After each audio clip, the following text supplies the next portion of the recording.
Inendaenda, inendaenda, oh inendaenda, kuntumikila Yawe.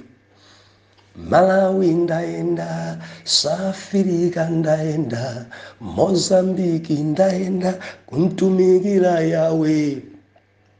Utete ndaenda, Shimoyo ndaenda, Kubela ndaenda, kuntumikila Yawe. Inendaenda, oh inendaenda, kuntumikila. Oh inendaenda, oh inendaenda, inendaenda, kuntumikila Yawe. Kubela ndaenda, Mozambiki ndaenda, Patete ndaenda, kuntumikila Yawe. Shimoyo ndaenda, Bela ndaenda, ine ndaenda, kuntumikila Yawe. Ndikulandireni okondedwa omvera konse kumene muli.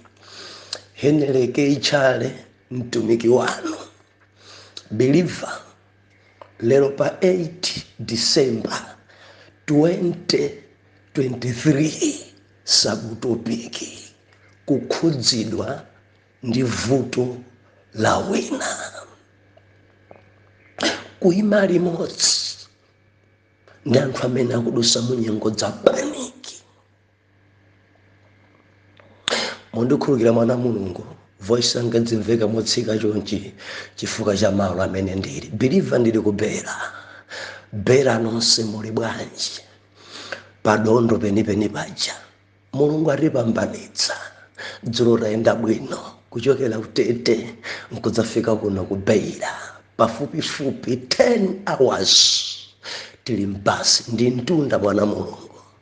Koma mulendo onsewo kuntumikira Yawe, kuntumikira Yawe. Paja maamukanda kuti pitani ku dziko lonse lapansi, lalikirani mawu a Mulungu kwa olengedwa wonse.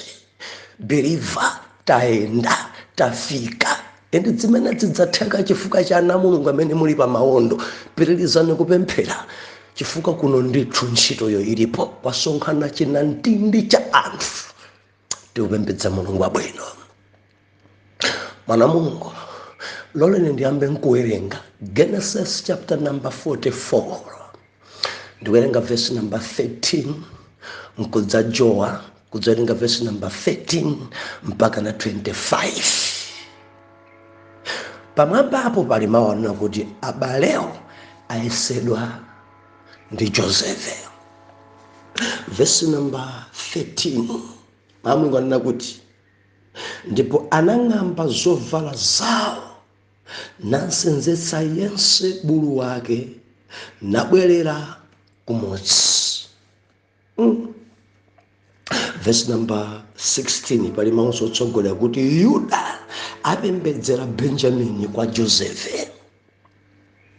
Verse number 16 ndipo Yuda anati, kodi tidzati bwanji kwa mbuyanga? Kodi tidzanenanji? Kapena tidzawirungula ife bwanji? Mulungu wapeza mphulupulu ya kapolo wanu, ya kapolo wanu. Taonani tili akapolo ambuyanga. Ife ndi iye amene mwampeza nacho chikho mdzanja lake. Ndipo iye anati, ngati nkutheka kuti ndichite chotero, munthu amene anampeza nacho mdzanja lake adzakhala kapolo wanga. Koma inu kadzipitani ndi mtendere kwa Atate wanu. Verse number 18 Mulungu anena kuti ndipo Yuda adayandikira kwa iye nati, mfumu, kapolo wanu aneneratu m'makutu a mbuyanga. Mtima wanu usapse pokwiya ndi kapolo wanu, chifukwa muli ngati Farao. mbuyanga anafunsa akapolo ache kuti kodi muli ndi atate wanu kapena m'bale wanu? Ndipo tinati kwa mbuyanga tili ndi atate munthu wokalamba ndi mwana wa ukalamba wache wang'ono, m'bale wache wafa, ndipo iye yekha watsala wa amake, ndipo atate wache ankonda iye. Verse 21. Ndipo munati kwa akapolo anu munditengere iye kuti ndimuone iye m'maso mwanga. Ndipo ife tinati kwa mbuyanga, mnyamata sangathei kunsiya atate wake, pakuti akansiya atate wake adzafa. Ndipo munati kwa akapolo anu, koma ngati m'bale wanu safika pamodzi ndi inu, simudzaonanso konse nkhope yanga. Ndipo panali titakwera kunka kwa kapolo wanu atate wanga, tinafotokozera iye mawu a mbuyanga. Ndipo atate wathu anati, mupitenso mutigulire ife chakudya pang'ono. Timaketa ima pamenepa birifa. Dzulo tinali pano timanena kuti maesero. Kudziko kuno mwana Mulungu kuli maesero. Timayesedwa, timapimidwa kuti Mulungu atione tayima pati. Zinthu zina zimene timakumana nazo zokhoma zowawa, nthawi zina pamakhala kuti Mulungu akutipima aone kodi tayima pati, ndife okhwima bwanji, ndife odalirika bwanji. Tili modzi mwana Mulungu. Abalenso amati yesa, abatu akuyesa ndi Joseph akuyesa abale ake. Abale amatipima, abale amati yesa, ngokhulupirika, ngodzichepesa, kodi amankonda Mulungu. Timapimidwa. Mwana Mulungu, kuntchito abwana amakhoza kuti yesa, azimayi amakhoza kuti yesa, azibambo amakhoza kuti yesa, Satana amayesa. Biliva mundimvaka kuti ku maesero ena ndikuchokera ku nyanja, maesero ena ngajabu ndithu, maesero ena ndi nkhondo zikulu zimene tikukumbana nazo. Ndiyadziro timanena kuti kuyesedwa si tchimo, koma tchimo ndi pamene iwe ugonjere maesero.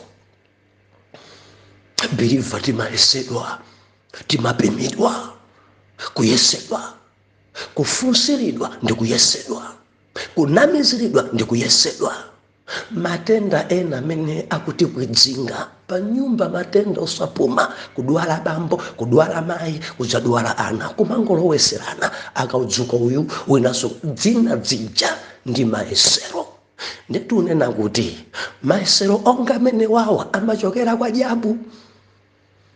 Maesero amenewa alipo maesero ena biliva ngochokera kwa abale. Pamene Mulungu amangotipima kuti yeza, ngolimba bwanji uyu, ngodalirika bwanji uyu. Ndangati ndikulankhula nawo ndivomereza busa, ine ndidagwa ndi milomo. Ena kungoyesedwa pomwepo kudzimenyesa pansi, chauzimu chonse chidasungunuka. Ena adayesedwa atangonesedwa ntchafu. Ndinena pano adasakala. Ena adayesedwa ndi lande, dola, mitikazi, pano adasakala. Ena adayesedwa kuntchito kwawo, ndinena pano adachosedwa ntchito chilichonse zidatha. Kuli mayesero kudziko, ana mulungu, kuli mayesero. Timayesedwa, timapimidwa. Mayesero ena ndi abanja, endi mayesero abanja amawawa. Bolani akakhala mayesero ochoka kunja kwa banja, chifukwa mumagwirana pa mkono ndi mkazi wako ndi mamuna wako kulimbana ndi chobweracho, koma cholowa kale. Akamakuti njerekeza kugwirisa ntchito mkazi wako, njerekeza kugwirisa ntchito mamuna wako pa mayesero, dzimapweteka, dzimawawa. Langizo langa, imabenji sungabe chiyero, usagwedezeke, usagwe mayeseromo mpaka na upambane ugonjetse. Ukangopambana mayesero ako pomwepo umakwezedwa. Belivati mayesedwa. Samalani azimaya kuchali cha maesa, ndikuti musamale azibambwa nchali chimwanu amaesa. Kuyesa tatimone ngati ndihule tiye timuyese timone ngati ngokhulupirika kwa amuna ake tiye timuyese timone ngati ndalamazi apambane tiye timuyese. Kudziko kuno kuli mayesero. Ndimanena ine dzulo kunena kuti ndi topic iyi yofunika miyezi yambiri yongokamba za mayesero basi. Ndiye tikadaona mene Yesu adamuyesera, tikadaona mene Ayuda adayesedwera china Estere, tikadaona Roho Yesu oyera mtima amadusa mayesero.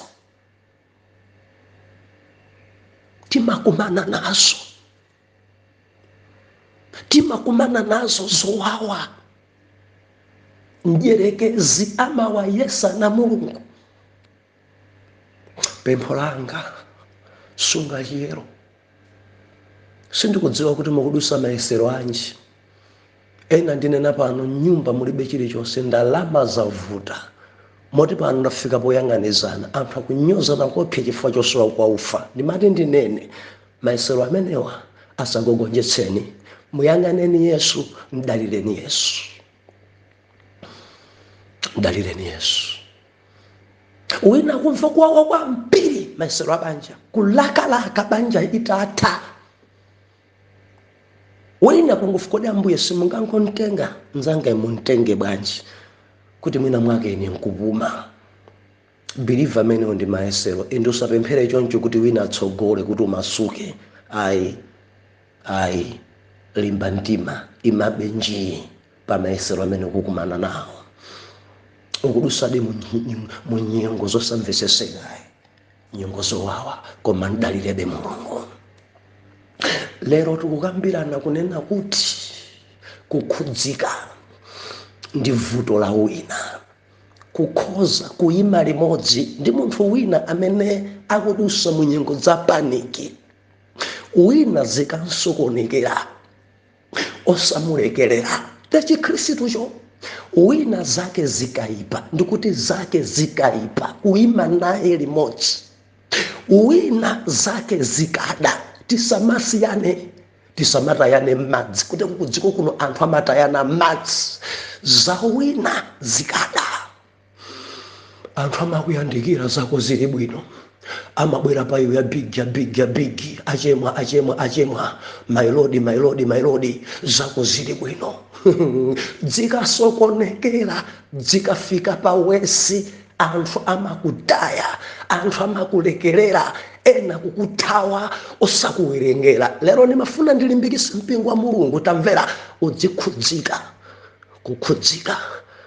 Wina akamadusa mu nyengo za paniki, wina zake zikasokonekera, wina zake zikayima, wina akamadusa mu nyengo zowawa, kuyima naye. Believer chidachitika nchani tamverani. Bible ikunena kuti arabwera kupeza chikho cha siliva mwa Benjamin, Joseph akuwauza kuti nonse pitani kwa atate wanu, mukapereke ufa, mukapereke chakudya, pitani nonse. Malemba onena kuti chitapezeka chikhocho mthumba la Benjamini, chifukwa abalewa amazidziwa kuti pakati pathu palibepo wakuba. Abalewa amazidziwa kuti pakati pathu palibepo wosolola, palibe njala mchuno. Abalewa amazidziwa kuti ndife ana abanja limodzi, kulibe khuluku. Mudziwa mukamaenda patimu kumaita zoti zathu uyu ngwachimasomaso, uyu ndi njala mchuno, uyu koma kusolola, uyu koma kunama, uyu ngosakhulupirika uyu. Koma mbumba ya Chiyuda adachita kunena pamaso pa Josefe kunena kuti amene mungampeze pakati pathu amene akhale kapolo, palibepo mbava pano, palibepo zunguza pano, palibe wotolatola pano, palibe wosolola pano. Endi Ayuda samasolola, Ayuda saba zaena, Ayuda ngokhulupirika. Ndipo Baibulo kunena kuti chitapezeka chikho cha siliva mthumba la Benjamini, Joseph adati uyu sakupita nawo. Mudziwa chimene abale adachita? Baibulo nakuti aliyense ang'amba mayala, kung'amba mayala awo, aliyense kung'amba mayala, kutenga mtolo wake kusendesa pabulu, tibwerere. Palibe ngakhale mmodzi amene adapita kwa atate wawo ndi chakudya. Kagulu konse kaja anthu onse 10 aliyense pabulu mtsateni Benjamini, atamtenga kuti ndi mbava, atanjara kuti apezeka kuti aba asowesa chikho cha siliva cha bwana president, akuti Ayuda onse nzawo sadamulekelere.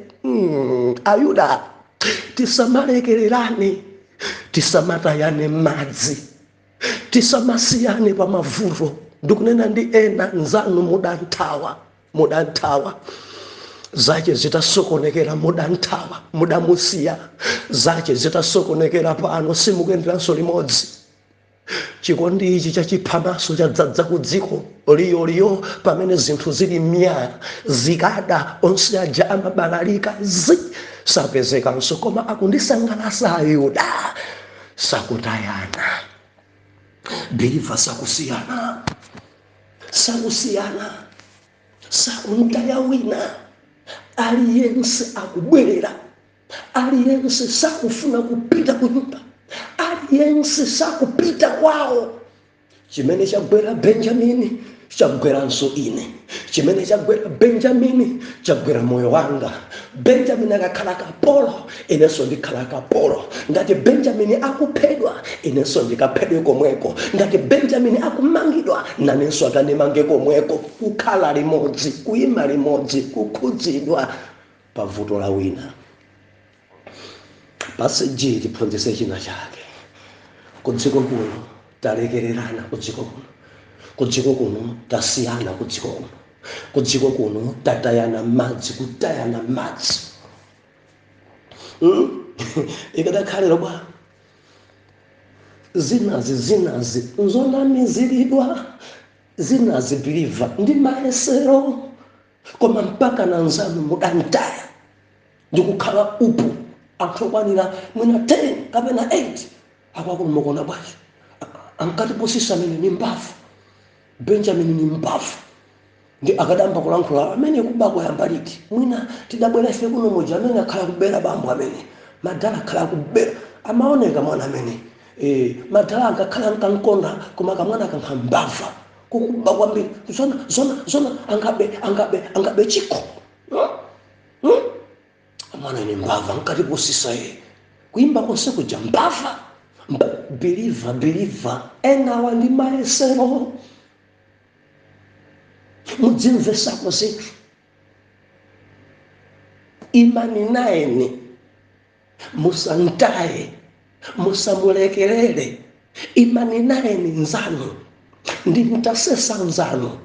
Zinazi ndi mayesero, tisachite tayana, tisalekererane. Achita kunamizira Benjamini simbava uyu ndi mayesero amene akukumana nawo Benjamini. Oyera oyera mtima tiyime limodzi ndi anzathu mu nyengo za mayesero. Oyera mtima tizikhudzidwa ndi anzathu akamadusa mu nyengo za paniki. Oyera mtima tisamatayane madzi. Oyera mtima ndi ukamba ndi ana Mulungu, ana a Yawe, osatayana madzi, osatayana madzi. Akadakhala lero kudaliteni mulekeni iye kufuntha kwambiri, kuzunguza kwambiri, ufuna udyeka ngati utenganso chikho munthu ndi wanja. Mulekeni tente Bible nakuti Ayuda onse adabwerera, and before kubwerera aliyense kung'amba mayala kutsimikizira kukhudzidwa ndi vuto imene yangwera Benjamin. Adaonanso mtendere. Ngati tadya bwino lendono chifukwa cha Benjamin, ngati talowa nyumba ya Joseph chifukwa cha Benjamin, ngati tamasulidwa m'bale wathu chifukwa cha Benjamin, ngati takondweredwa chifukwa cha Benjamin. Now Benjamin uja nyengo zake zalimba, muyimabe naye. Ndokamba ndi wina ngati muli pa ntchito lero chifukwa cha Benjamin, ngati banja mwayipeza Benjamin adalengapo gawo, ngati mwadziwika pa kampani imeneyo chifukwa cha Benjamin, funso yanga nkumari. Now Benjamin akudusa mu nyengo za mayesero, muyimabe naye. Vuto ya Benjamin mungaite ngokhala vuto yanu. Zimene Benjamin akukumana nazo mungathe kuyima naye mpemphero, mungathe kuyima naye Benjamin pamaso pa bwalo kuti Benjamin uyuyu ndi m'bale wanga. Munganenebe m'baleyo atamangidwa kuti ndi m'bale wanu. Angati amene kunja tayana pa kampani imodzi nzako abarakayikira mwina iwenso bwana tangokumana kuno olo ndi malankha language imodzi ine sindikundziwa amene olo ndi pang'ono palibepo chibale china chilichonse sindikundziwa. Ukundziwa bwanji amene angatero ya amene idi akhoza fuwa maso achewa ndi mamuna adi choncho akhoza antaya. Mwantaya Benjamin amene adakupezesani ntchito pa mzungu, mwantaya Benjamin amene adakupezesani mpata kupangane passport kuti bale bwera pali mpata pono pali space. Wina achoka ndi abwana anduza kuti taita na m'bale wako wina udzakhala naye pano adzagwire ntchito. Now adakuita nani passport mudalibe, mudangofika anzano amathamira zitatu akusaka ntchito, koma chifukwa cha Benjamin uyuyu mudalembedwa ntchito wiki imene mudafikayo. Lero Benjamin agwidwa ali m'mayesero. Angati amene akuyima naye Benjamin wawo ena mafuna renge mawu a Benjamin ndikamba kunena zoyipa zimene Benjamin sadachite. Bwana ameneyi ndi mfiti, bwana sadayambelero mawiki achanso adapanga zakuti, bwana zopanda maumboni kufuna kuyipisa Benjamin. Lero tikunena kuti kuyima limodzi osamatayana madzi. Wina akakhala mu nyengo za paniki zidzikukhudza, wina akamamangidwa zidzikukhudza, wina akamanamizidwa zidzikukhudza, wina akamayenda m'mayesero akamadusa nyengo za mayesero zidzikukhudza ngati munthu opemphera.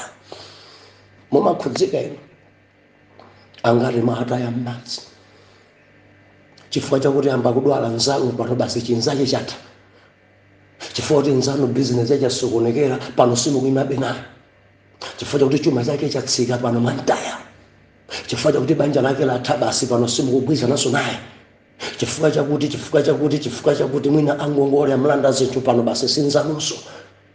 Mayesero amene nzanu nkumana naye pano mudantaya. Dzana moja munkati sister pano chuma chake chidatsika, business yake sakuthaso kutuluka kunja kumangoda m'malawi muno basi mudasintha kuti sinzanunso. Ndiangati ndikulankhula nawo mudasiya anzanu chifukwa kuti anzanu awatsika. Ndiangati ndikulankhula nanu amene mudasiya abale anu chifukwa abale anu akudusa nyengo za mayesero. Ndiangati ndikulankhula nanu amene simukuyimanso ndi abale anu chifukwa cha nyengo zopweteka zimene abale anu akudusamo. Mulungu akulankhuleni. Biliva Mulungu akulankhuleni. Muyuda amadziwika, amazindikirika, nzache akakhala m'mavuto amalenga mavuto ngati ake, nzache akamadusa mu nyengo za paniki amadzuka ndikuyima ndi nzake. Ameneyo ndiye Muyuda amene ndimdziwa ine. Tikamanena kuti uyu ndi biliva uyu amayima amathandiza amagwira pamkono. Bible ngaba adang'amba zovala zawo aliyense kubwerera kwa Joseph ndiyakuti Yuda adachita kudzigubuduza pansi kupembedzera. Yuda adachita kusendezesa mkumuza nakuti bwana musakhumudwe muli ngati Farao mukumva musandipyere mtima. Ndadayamba kumfukula Joseph. Mukumbukira titabwera mudatikhamisa ndi mafunso kuno, mudatifunsa nakuti muli anthu angati ndakufotokozerani, mudatifunsa kuti kodi muli ndi tate wanu tidakuwuza, mudatifunsa kuti kodi muli ndi mphwanu tidakuwuzanisoni kuti tili ndi mphwathu wang'ono pa tonsefe. Atate wathu ngokalamba endi tateyo amakonda kwambiri mphwathuyo chifukwa chakuti m'bale wake adamwalira, mayi ake adamwalira. Ndiye pakamwa panu mudanena kuti mukabweranso mudzabwere naye mphwano, ngati mphwano simubwera naye simudzaona nkhope yanga.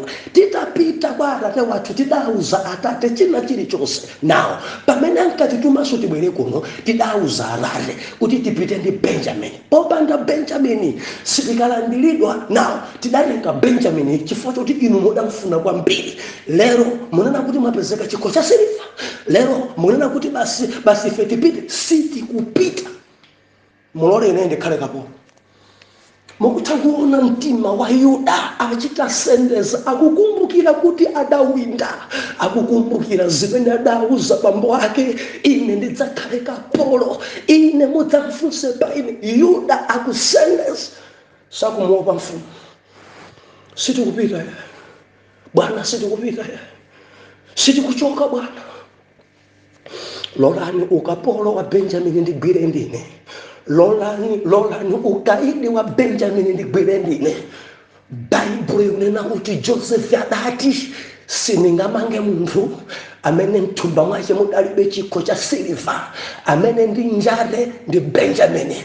Yuda akuti sizitheka, mumanga tonse tikhala nkaidi tonse, ngati nkufa tifa tonse, ngati nkunjatidwa tonse. Sitikupita ndi chimanga ka Harare afa afe, ka ana athu amwalire, koma sitikupita kunsiya Benjamini. Andidalisa Joseph, sitikupita kunsiya Benjamini. Kuima limodzi ndi mbale, kuima limodzi ndi wina nyengo zitamsokonekera. Sitikupita kunsiya Benjamini. Sitikupita. Yuda misozi limaso pamaso pa Joseph. Sitikupita. Mulole mumange ine, mulole munjate ine, mulole muphe ine, mulole choyipa chindigwere ine. Musakhumudwe, musakwiye, pakamwa panu mudanena nokha, musakwiye. Sitikupita. Munimange kuima limodzi ndi wina nyengo zake zikavula. Mudziwa wina nyengo zikamvuta lokunena samathamangulira, nkhawa zimachuluka pamasoweka wina woima naye okhoza kulankhula ndi mabwana. Pitani ku polisi mukanene ndi apolisi. Nzanu atanjatidwa alibe mpata udzanenanso ndi wapolisi wa apayi. Pitani mukaime naye m'bale wanu. Pitani mumthandize nzanu amene nyengo zake zafika pa paniki. Chimene tende chikhristu. Yuda sakuvomereza.